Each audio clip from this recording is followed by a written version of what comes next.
Hey everyone, and welcome back to the Aether Hub, where me and the Magic Historian are continuing to work together to bring you the full story of Eldarine that occurred in the set's official novel, The Wildered Quest. If you need a refresher on what's happened so far in the story, be sure to catch part 1 by clicking the tab on your screen now or the link in the description below. As a quick recap, our heroes, the royal twins Will and Rowan Kenrith, are finally out of their home of Castle Ardenvale, traveling the realm with their father, the High King. Though finally getting to this grand procession wasn't a cakewalk, they had to traverse a section of the wilds, the untamed chaotic realm opposed to the realm, only surviving thanks to the intervention of strangers, a strange elf named Oko and this massive hunter companion of his that he referred to as Dog. We of course know these two characters to be planeswalkers, and Dog is actually Garruk Wildspeaker, the cursed, blood-crazed planeswalker who was now under the mind control magic of Oko.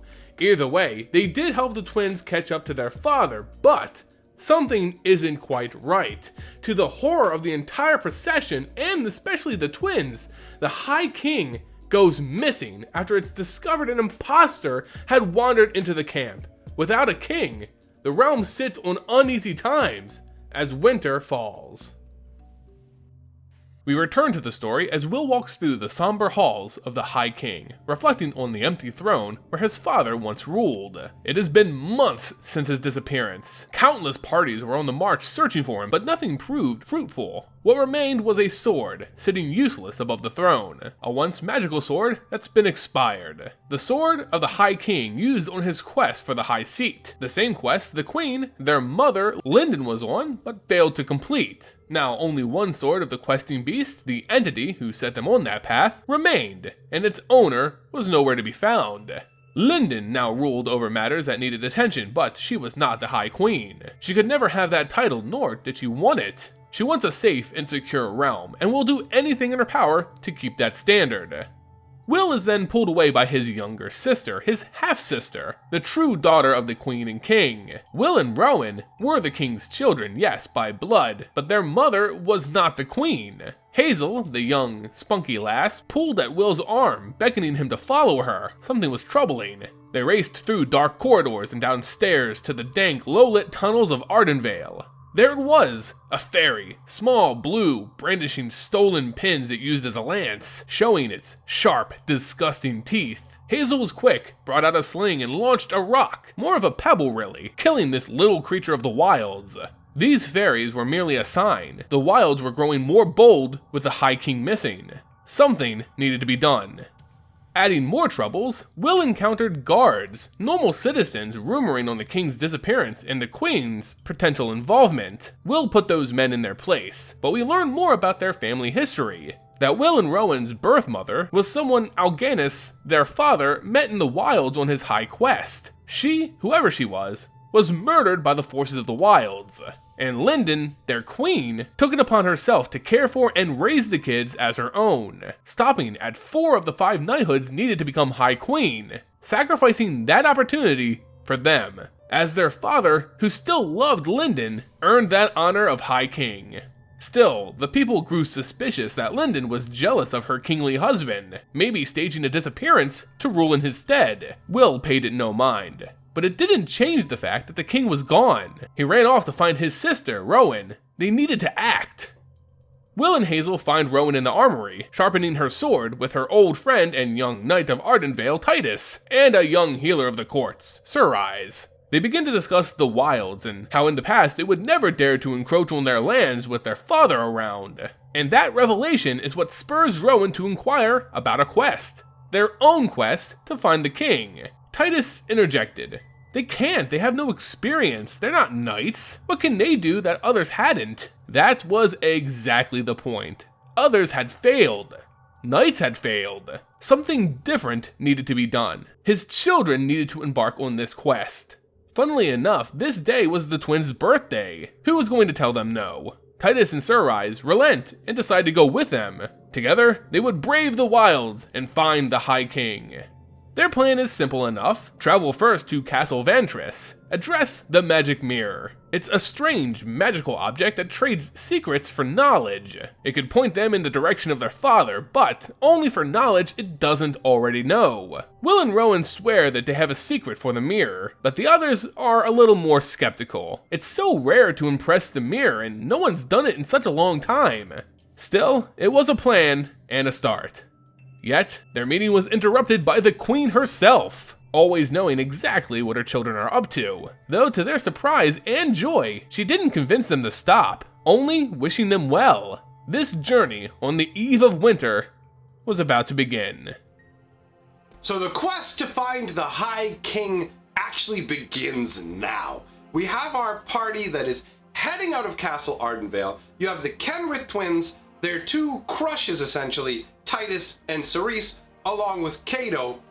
Cato being an older member who is more experienced in the world and has been to Ventris before. Ventris is the other castle they're heading to so that they can communicate with the castle's magic mirror to try and find the whereabouts of the High King. So, the first thing that happens as soon as they depart Castle Ardenvale is there are two blue dragons that are actually flying right above the castle, and they're swirling around trying to uproot the castle, literally trying to pull the castle up and destroy it. And the resultant effects of what they're doing is also creating a blizzard localized around Castle Ardenvale. So they start to discuss amongst themselves whether this is some sort of nefarious attack, whereas someone has sent these particular dragons to come at the castle, or whether it's some other scenario, and ultimately it's decided that dragons aren't really a type of creature that you can easily control and get to do things,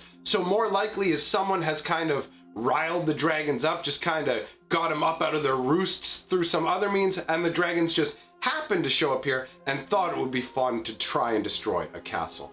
Now it illustrates how without the High King around, that the environment is starting to break down. The wilds are starting to encroach on the realm of man. So finding the High King is of high importance.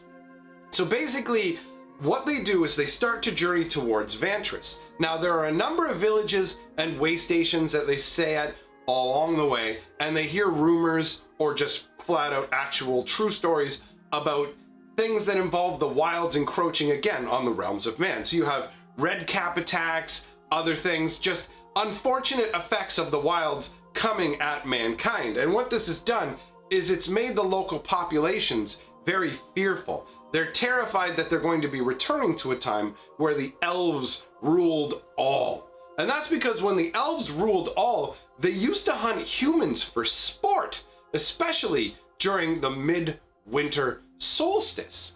So you have a scenario where we've got all these different townfolk and they are just saying, oh my god, are the wilds going to come back? You have other townfolk who are saying, the High King must be dead. He has to be gone. But we know that he's not, because there is actually magic involved with this, and Cato reassures the villagers saying that whenever a high monarch dies, king or queen, their throne crumbles to dust, and the throne still stands, which means King Kenrith, is still alive. So that obviously gives them hope in their quest, but also restores hope to the villagers who are having a hard time of it with all these different incursions. Speaking of incursions, after a number of days, they are getting closer to Castle Ventris. They encounter a group of refugees. Now, these refugees inform them that there's actually an ogre attack taking place at their village, and they had tried to summon help from Castle Ventris, but no one had arrived. So our party decides they are going to go and fight this ogre. They will save the village, despite their fears. You actually find out how fearful Rowan is in this scenario, because up until this point, the meanest things they had dealt with were the red caps, right? And they're just tiny little goblins compared to a gigantic anvil-headed ogre that is twice your size, towering over you. So this ogre is just tearing up the village, chasing after some villagers. It's actually got a few villagers trapped, and it's making its way to them when our party arrives to put an end to that ogre. Or at least that's what they thought they were gonna do at first. So Rowan tries hitting it with lightning magic. Now she can't really get through its tough hide, so it just kind of staggers the ogre a bit, but the ogre is back to his feet basically in no time. But that gave time for Titus to maneuver his way in to charge at the ogre. Now unfortunately for Titus, he makes a miscalculation and his weapon ends up, or maybe it's just bad luck. It may not be that he miscalculated. Maybe it's just the kind of bad fortune that could happen to anyone. But anyways, his weapon gets all caught up in the ogre's gear, and by gear I mean like his belts and stuff. Not what some of you might have been thinking. It's getting a little bit weird. I'm sure there's Rule 34 of that somewhere on the internet. But anyhow, you've got this situation where Titus is charging in at the ogre, right? His weapon gets caught on the ogre's gear, and that ends up with Titus basically getting thrown aside, and it knocks him unconscious. It messes him up. So he's laying there all sprawled out, not good to go. Rowan's magic hasn't done jack. That's when all of a sudden, unexpectedly, while the ogre is charging, Cerise's unicorn just comes trotting up, then it stops, and it just kind of hunches down, sticks its horn out, right? And lets the ogre impale itself on the unicorn horn, and then starts blasting magic through its own horn to just mess this ogre up. And the ogre, like even with the unicorn horn protruding through it kind of thing, is like trying to push forwards to get to the unicorn's head and to Cerise. But it doesn't make it. The ogre ends up collapsing. It was actually a really intense moment with the unicorn. It was pretty crazy. What we find out, because they mentioned in this chapter 2, it's like, man, I didn't know how vicious unicorns could be. And then another character talks about, oh yeah, you know, the knights actually used to hunt the unicorns and grind their horns up to make a supplement for something down here. If you ever gone to a convenience store and you've seen like Black Panther, make her happy for 10 hours, and there's like a little pill, that's what they did with unicorn horns, okay? So the unicorns back in the day were all just waiting for, like, these were knights. These knights would hunt the unicorns down, and the unicorns were wild and would actually just go around goring people. Even though they're known now for being healing beasts, back in the day, they were feral, and they would wreck you with their horns. Just wreck you. Anyhow, the ogre gets wiped out. At this point, that's when a party from Castle Ventris that had been dispatched to take care of the ogre arrives, and that's for the first time where we actually see Elowen. Now, Elowen looks at the Kenrith twins and says, you guys have some kind of hex on you. It's a really old hex, and it's overlaid with magic from Ardenvale. So what's going on? And they're basically like, what are you talking about? Elowen is a scholar from Ventris. She actually is also hex cursed, and also, so as a result, has a knack for the hex. Now this hex thing, it actually comes up like a number of times, but in the meantime, these people, Elowen is a little bit rough around the edges. It's hard for the party to really accept her for what she is and enjoy her presence at first, but they start to get along, they start to share information. They're talking about things about how Ayara, the elven ruler of Lochthwain, just happens to disappear for 3 days every like midwinter. Like, what's going on there? Do we need to trust the elves? That conversation doesn't really get much of a resolution, but anyways, they head over to Ventris Castle. At this point, there's not much more going on before they get to Ventris. So they arrive at Ventris. Now, Ventris is a water fortified castle. It's protected by, basically you have to like swim, bring a boat. There's waterfalls all around it protecting it. And the water is full of creatures that will attack you, including Undines, which are the merfolk of Eldraine. So these merfolk actually show up to the water's edge, and they're kind of half teasing Elowen, going, oh, did you bring us something juicy to eat? Looking at the other party members. And she basically, Elowen says, no, you know what? They have information for what is his name? Indrelon. There we go. For Indralon. Indralon. That's the name of the magic mirror. So they basically say they have information for the magic mirror, at which point these merfolk tug this little barge boat over for them to use. But normally, when it comes to going to Ventris to talk to the magic mirror, most knights and things like that are expected to swim over to show their dedication to gaining knowledge.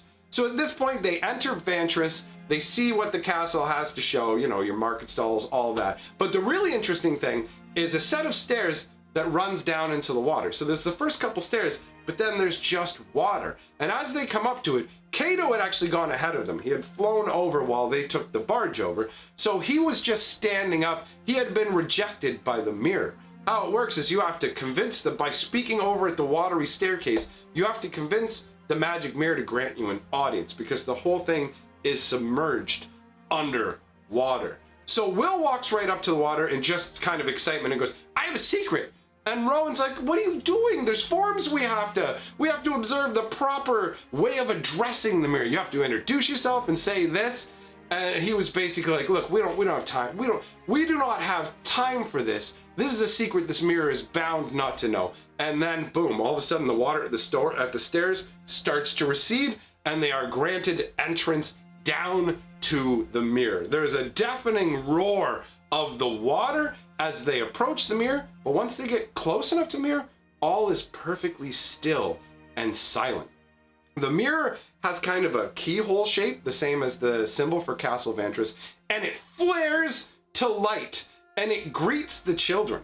It calls them the Kenrith children. It mentions again that they are hex-born sort of creatures, or like hex cursed at youth, whatever it is. The hex gets brought up, and as a result, Rowan starts like asking about that, and then Will's like, no, that's not what we're here to ask. And the magic mirror gets tired of their Abbott and Costello routine and starts to just basically rise. Like the mirror starts to dim, the waters start to rise, saying, "Okay, get to it, kids. Tell us what you need to tell us," kind of thing. And that's when Will goes, "Okay, look, no, I have a secret." He uses that ice magic that we talked about in the previous episode to show the mirror all the visions that he had seen. And in return, the mirror showed him a vision.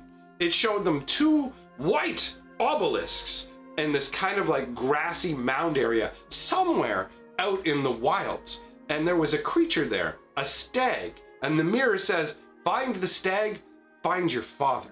And then the mirror goes dark. And they start to try and ask more of the mirror, but that's when the waters start rushing in and they're forced to flee.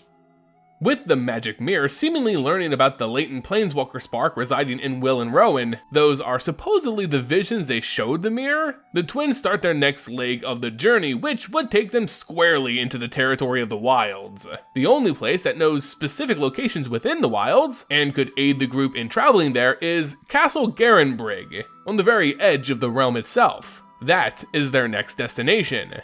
Titus, Rowan, and Will rode Ardenvale steeds. Cato, atop his Griffin Hail, scouted above. Surrise, majestic as always on her unicorn Sophos. And of course their new lore mage companion, Elwyn, from Ventris, joining in kind. They're stopped by a band of Garruk knights who wielded hammers and rode powerful mounted warbears. They were cautious, and wanted the party to turn from their lands. Elwyn of course spoke with wit but no tact, criticizing their hospitality as Garruk was once famous for it. Will and Rowan present the knights with their noble quest, to find the High King, but even as his children, they would not be allowed to pass. The knights laughed. These babes in the wood think they can prevail where Garruk honor and strength had not? The only reason the group was brought to Garruk Castle was thanks to Cato. The old knight fought alongside some of the bear knights of Garruk in the wilds on the quest with the High King. Their camaraderie was enough for them to score an audience with the Garruk Lord,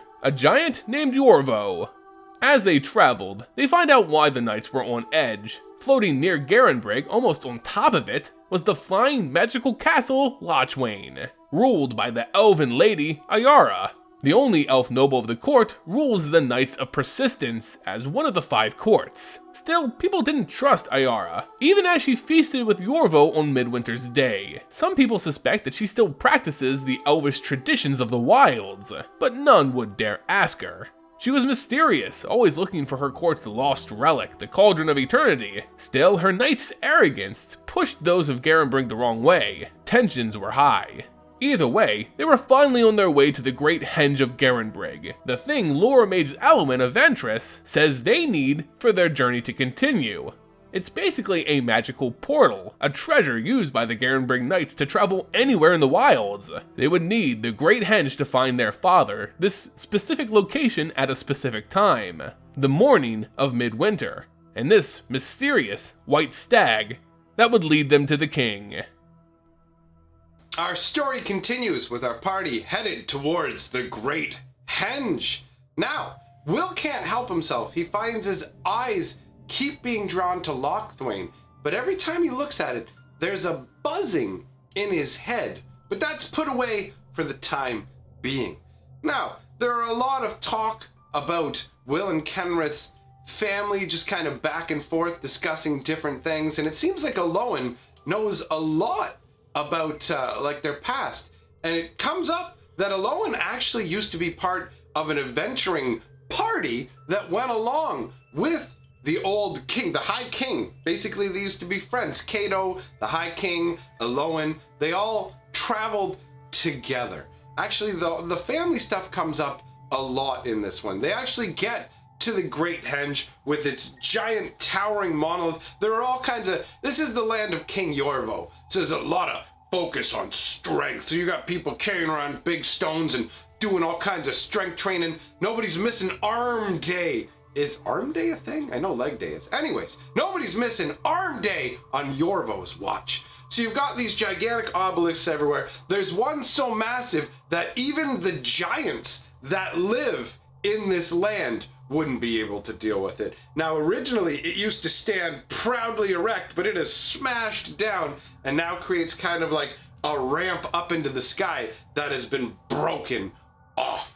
So they head in to meet King Yorvo, because this is indeed his kingdom that they have come to. And Yorvo, he basically welcomes them with wide open arms. He seems like a very nice fellow. He makes some comments that make the twins go, wait, what's going on? But he realizes they must not know enough about their past, so he quickly and cleverly changes the subject by just kind of talking about how their mother, Lyndon, would be very upset if he was to waste his time, waste all of their time with this sort of conversation when they could be doing something productive. But he did drop a number of hints about their family and his mother's sacrifice and what it was that made her not end up being the High Queen. Now, obviously, we don't find those details out until later, but that stuff is covered at this point. Yorvo, not Yarvo. I've heard too many people call him Yarvo. Anyways, Yorvo greets them, says, all right, let's do this. What do you need?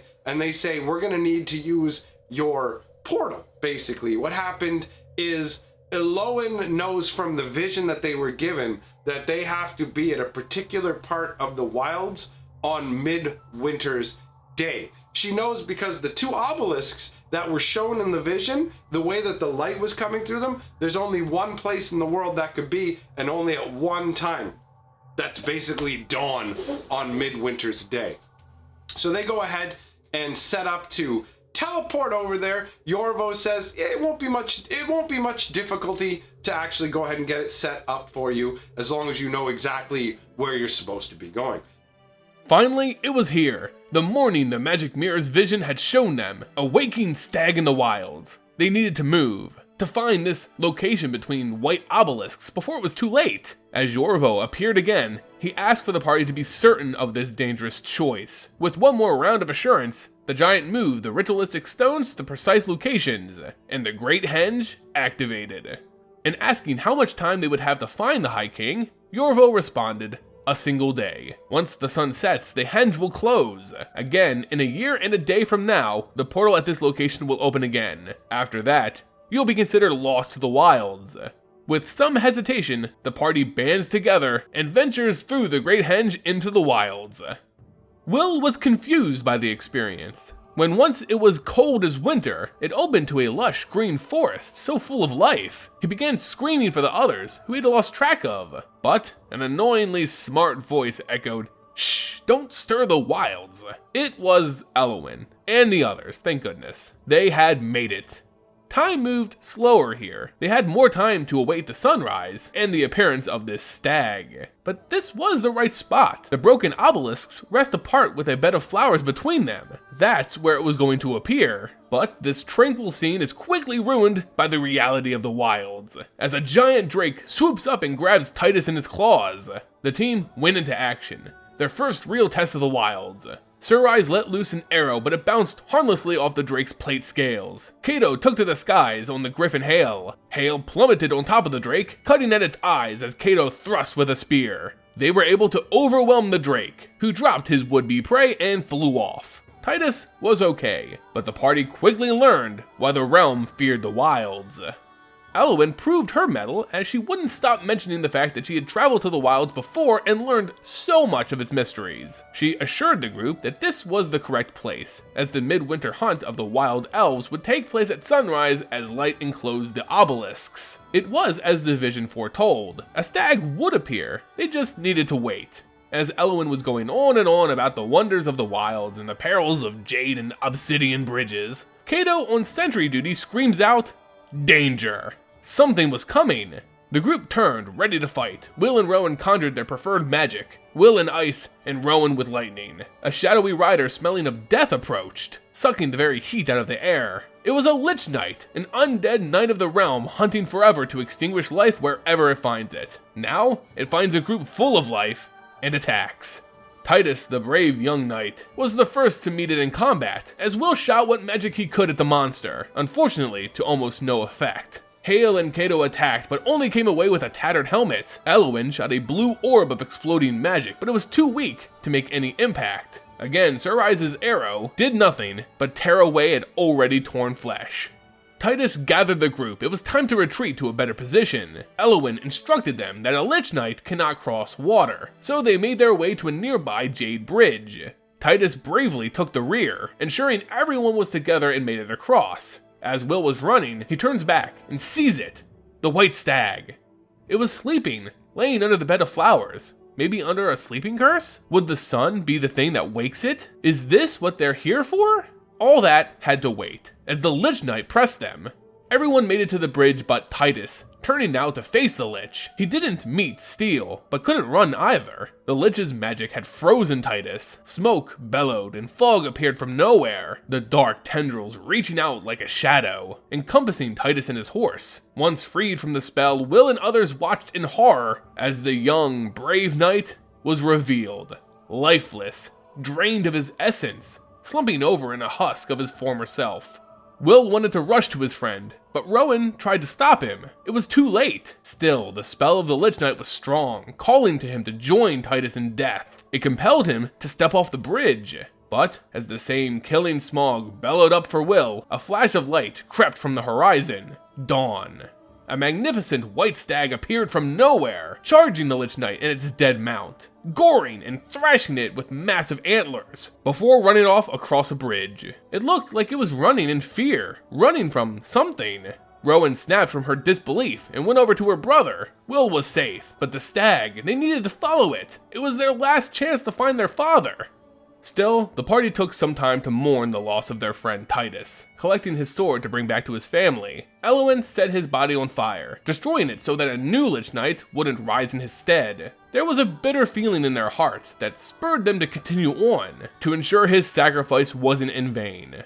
They witnessed as the stag ran from what could be heard as a whistle echoing over the hills. The elves. The wild elf clans always hunted on midwinter, a blood ritual to ensure a prosperous and lively year to come. The hunt was after the stag. As it ran across the obsidian bridge, the party followed, headstrong and determined to find the king, and this stag was key. And that, you guys, closes the book on part 2 of our video breakdown going through the entire complete story of Throne of Eldraine. I just wanted to remind you guys in the Vorthos army that the Wildered Quest is actually a great return to form for MTG storytelling, and we recommend picking up your own copy to get all the Vorthos goodness from Eldraine. I again want to thank the Magic Historian for joining me in this collaborative series. You can of course check out his channel where he covers MTG news, spoilers, and a great deal of story. You can find his channel linked at the end of this video or down below in the description. If you guys enjoyed the video, show your support by leaving it a like, subscribing to the channel, and of course hitting that notification bell so you won't miss when we drop our third and final segment, the finale of Eldraine's story. You can catch it the moment it's live, but you have to hit that bell first. As always guys, thank you all so much for watching, and until next time, see ya!